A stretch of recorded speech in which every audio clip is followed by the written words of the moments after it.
I never thought the love of my life would be an old hairy black man I met while he was behind bars. This is the story of me and an 11-year-old black male I rescued from the Humane Society, and how it's affected my mental health. Let's start from the top.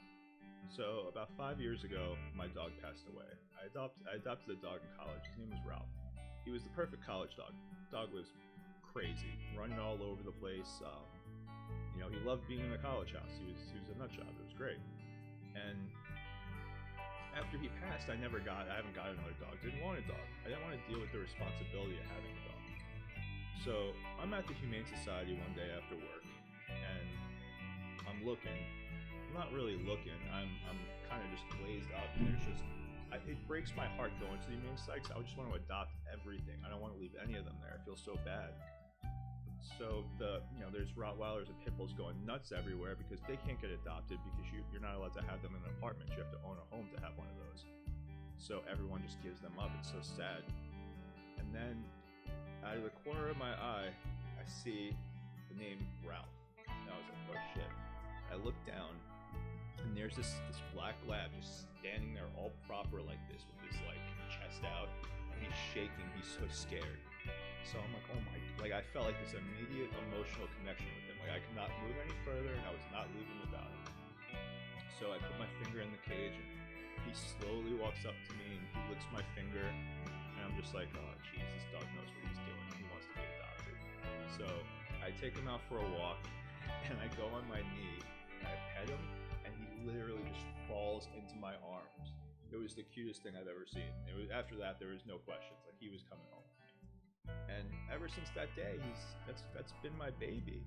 When I'm really angry and irritable, and I want to throw my phone against the wall or punch the wall or yell, I have to remember if I look at Ralph, that's gonna scare the shit out of him. I don't want to scare him. It's the last thing I want to do.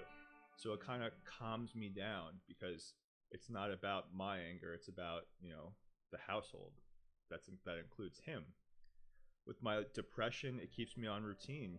When I wake up in the morning, he's laying next to me and he's wagging his tail. He's kind of ready to go. He's an old guy, so he doesn't move very fast. But I gotta get out of bed and I gotta feed him and I gotta let him out. Then he wants to be petted and I have to tell him how good of a boy he is. And by that time, I'm awake.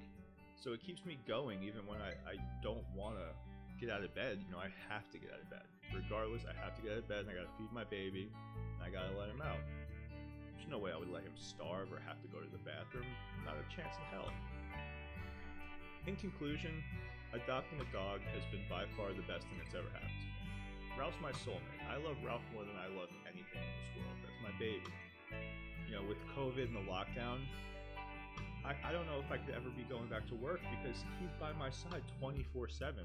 I don't want to leave him even for 5 minutes. If I go on vacation, Ralph's coming on vacation because I don't want to leave him. We have to be by each other's sides. I don't know if that's healthy or not, but that's love. So Ralph keeps me moving when I don't want to move, and he brings out the best in me. And he's even right there painted. He's on the floor right there looking at me.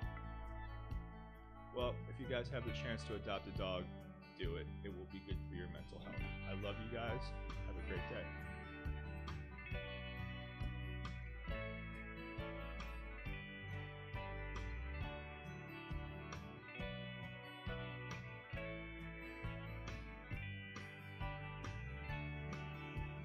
What do you want?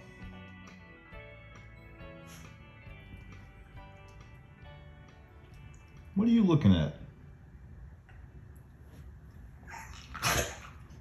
Oh my gosh, you're like a monster. What are you doing, Bubba? You're like a lion.